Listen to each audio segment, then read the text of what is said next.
Any questions on the agenda? Or the consent agenda?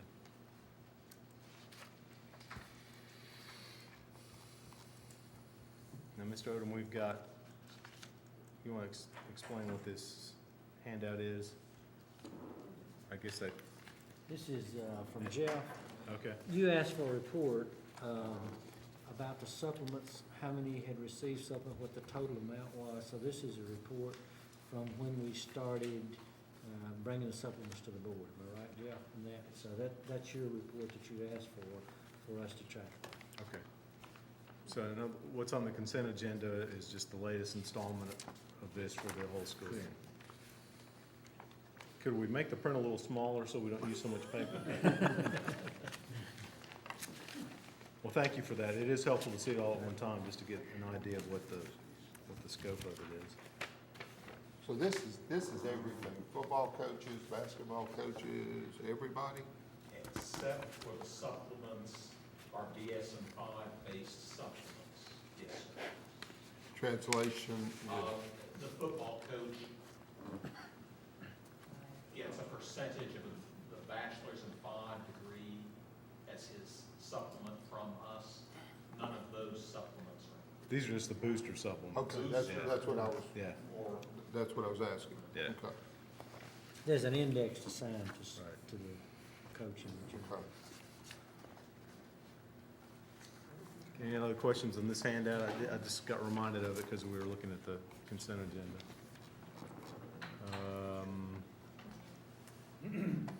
I guess 7 and 8 will be Thursday. 9, we anticipate someone speaking on 9, right, a parent? Well, I was asked to place it on the agenda, so we placed it on, I assume somebody will. Donald, you talked to Speak to somebody, I think, is that what sparked this? Or at least that's what I think might have happened. You're looking a little I puzzled. apologize, I wasn't listening.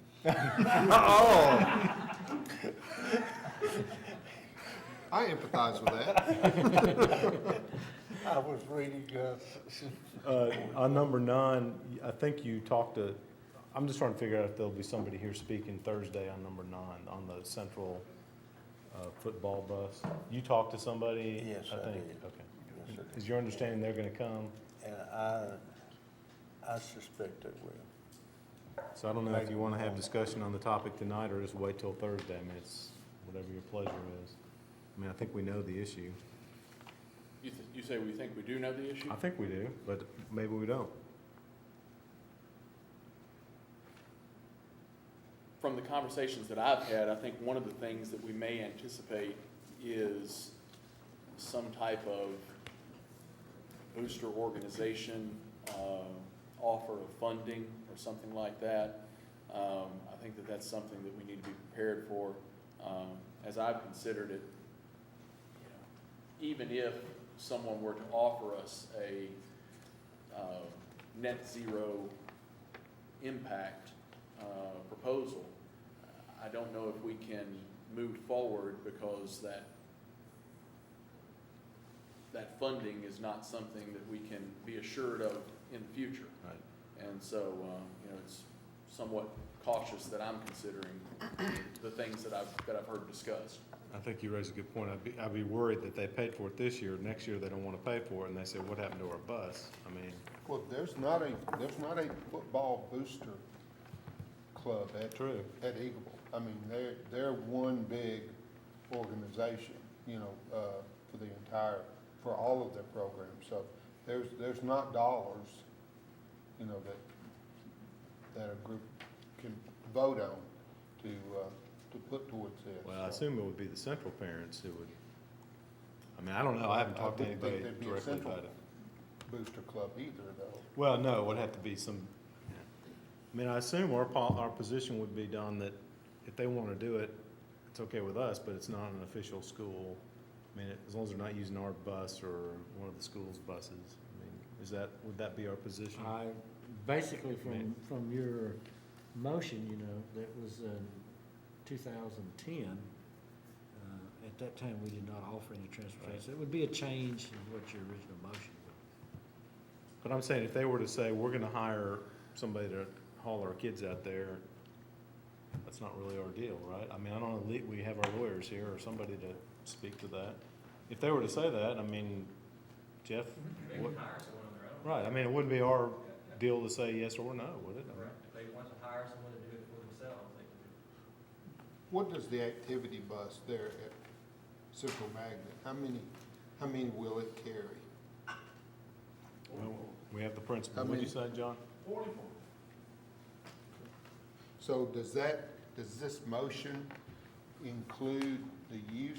We actually did not even put it in there in the form of a motion. I mean, if the He's talking school about the old- decided, if the school or the administration decided to use the activity bus and these parents paid for the, Good question. I mean, is that permissible? Is that outside the scope of this motion? And that's what I've heard bandied Yeah. about. It's not, you know, a private contractor or something like that, but, you know, if we could get use of a bus that is otherwise sitting idle, you know, that someone, you know, some group of parents would step up and provide funds for a driver, or somebody would get certified or qualified as a driver or something, and funds for gas or something like that. Again, the caution of what precedent do we set? Jeff, can you advise us, Jeff Reed, on this? I mean, See legally, the motion, you need to see the motion, Jeff, so one. Well, I need to see the detail, yeah, I've seen the details of the motion, but if the board wants to make available to this organization a school bus for use by the organization, in compensation for that, the organization wants to reimburse those costs to the school board, I think that would be permissible within your authority to do, should you choose to do that. So, whether the bus is available and so forth, I don't know the details of that. But it's really not an organization because it's just Right. athletes' Group of parents.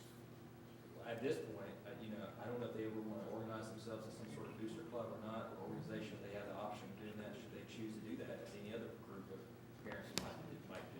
Okay. So, I understand they may not be organized today, but, if they want to go this route, I would probably think they would need to go that direction, if they're going to contract with us to do anything. but I mean, they'd have to get Dr. Ash's buy-in, obviously, right? I mean, because, I mean, we're talking about their bus. The only problem we run into is we also play soccer and volleyball and cross country. It's a different ball. I mean, our bus is not a complete solution. But if they can take it 1 or 2 days a week, that's 1 or 2 days they don't have to worry about carpooling and everything. So, you know, I guess from a school standpoint, y'all just give us permission to try to work it out. And when we started 3 years ago,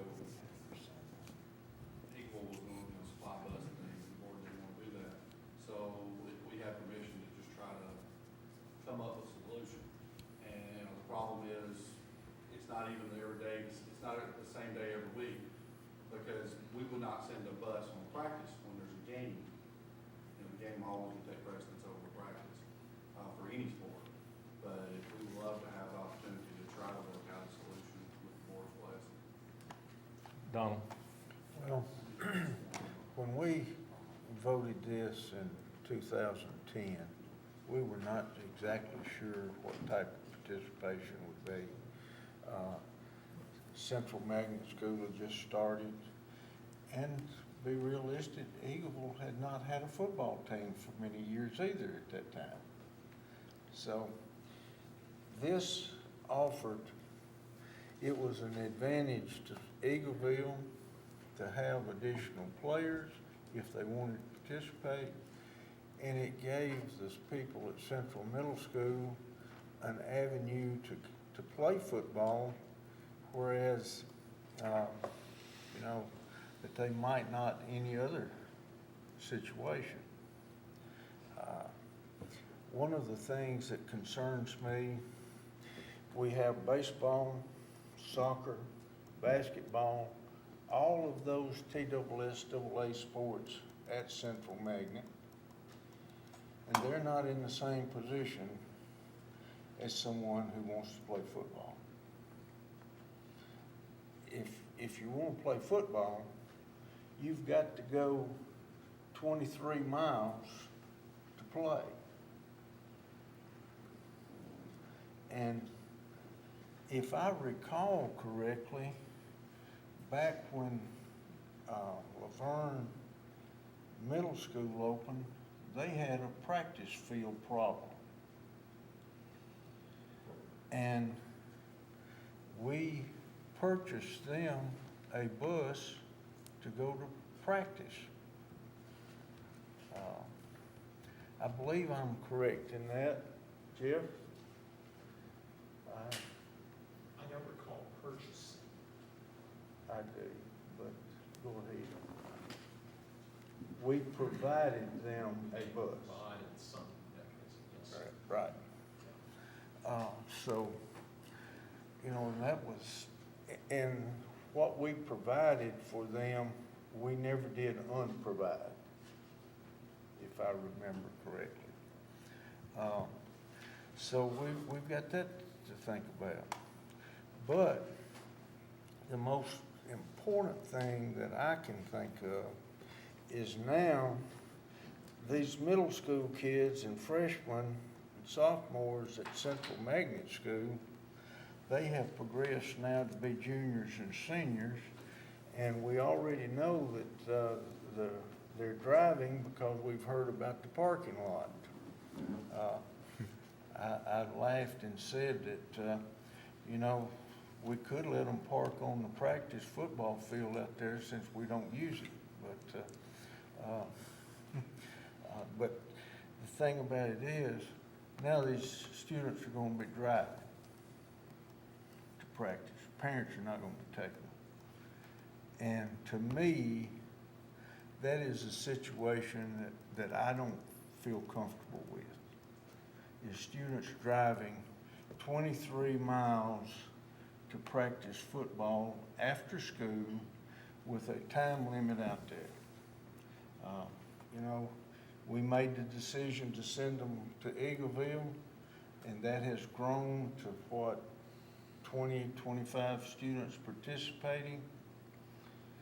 So I think we have a certain amount of responsibility as a board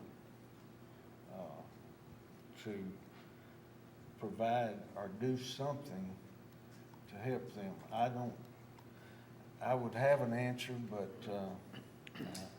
I think the idea of letting them work it out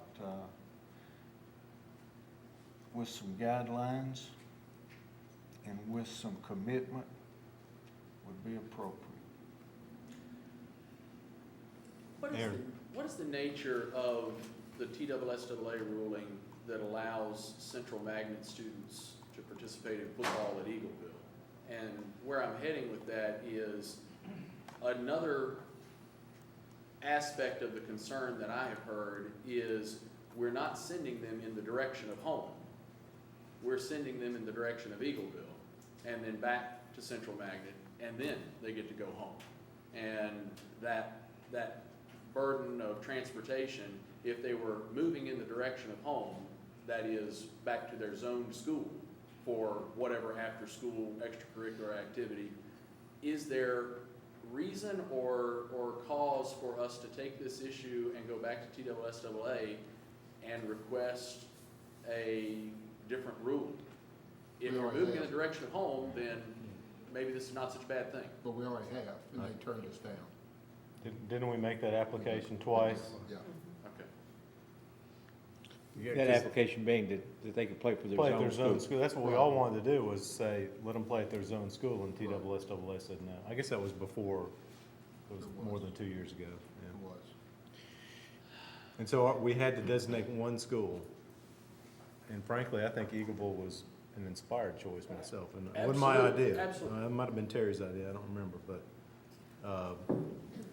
you know, this is a tough one because we said all along that Central was not gonna be a football school. I mean, we said that from before the day the school was open.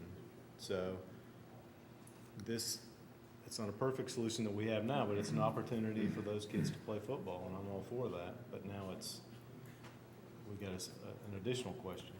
I'm curious what the TSSAA's response was back for that ruling, based upon if I was Cascade playing Eagleville, and they're bringing ringers, I'd be complaining. I'd be complaining about Yeah. the fact that they're doing that. I think that's frankly, for the opposition, and I'm delighted for Eagle to have a great year that they had last year. But it strikes me that, it brings somewhat of an unfair advantage to them playing other single-A schools that don't have that benefit. It would seem from a TSSAA standpoint, it would be a more equitable situation to filter them out into 6 or 7 schools, would be my thinking. Do you recall what their rationale was? Other than that's the way it is? James and Angel, I think, were involved. Angel, what was their, do you recall? That's the rule. I mean, their rule is that if you have a school that does not have that particular sport, you can come to an agreement with another TSSAA member school, but the board has to designate one school. I mean, we made that same Okay. argument twice, Mhm. that it would be more equitable, it'd be more convenient for kids, and that way you wouldn't have to worry about a pile of them being in one Right. school, because they would be dispersed amongst the county, but the rule says, and I think they can grant an exception or a waiver, but they wouldn't want them to do that. I would like to say Eagle last year was 10-0, and none of our students, actually played. So they were 10-0 with only Eagle students. Well, good for So that. I just don't want to shortchange. Well, I wasn't trying to take anything away from it, I'd be hard pressed if I were in that district to believe that argument. Cascade is yet to complain. When we put a child who is a starter, and they Yeah. we very well have a couple this year that could start for them, Sure. there probably will be some questions about that.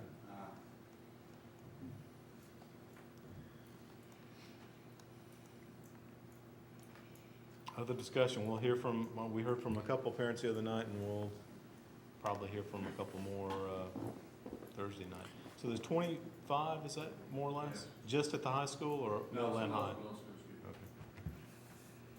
But now, last year without, there would not have been a middle school team at Eagle without center. It's about a little over half the team was center. So, middle school, of course, don't know if they want to name it middle school, so I don't know if it helped in that respect. But they were able to fill the team. Okay, Possibly could happen before after the job. okay, thank you. Anything else on that? Number 10. Number 10, financial matters, the general purpose school budget amendment. This amendment covers $98,816 in insurance recovery revenue from last October's hailstorm and uses $20,000 to complete roof repairs and increases the budget for building and contents insurance and vehicle insurance by $78,816. The $78,816 will be used to replenish the school board's portion of the county self-insured fund. And the motion will be to amend that $98,816 in revenue from account 49,700 to increase building repair services by $20,000. Those buildings were here at the central office, basically. Teacher Center over here in Riverdale High School was the ones where we collected funds for damage. Okay, questions on that one? Okay, number 11. Okay, that's your policies. You want to read some of those, or how do you want? I don't see any point in reading those unless there's a question. We just had our policy committee meeting, a week or two ago? So those all have been approved once. I think we did, is it here that we were gonna waive a reading? Let me see. On Thursday, you'll need a motion to waive the reading. Yes, that's what I'm looking for. Yeah, it is here. Wait. Yeah. Will you need a motion to dispense with the reading?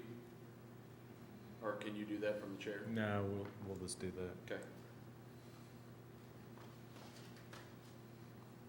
Okay.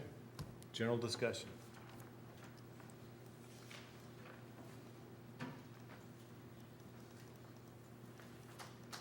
Not hearing any, we are adjourned.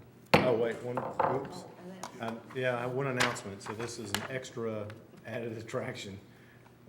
Joyce sent an email, but just to remind you, the final week of August, the board meetings, I guess also the work session have changed. The work session is now Wednesday at 5.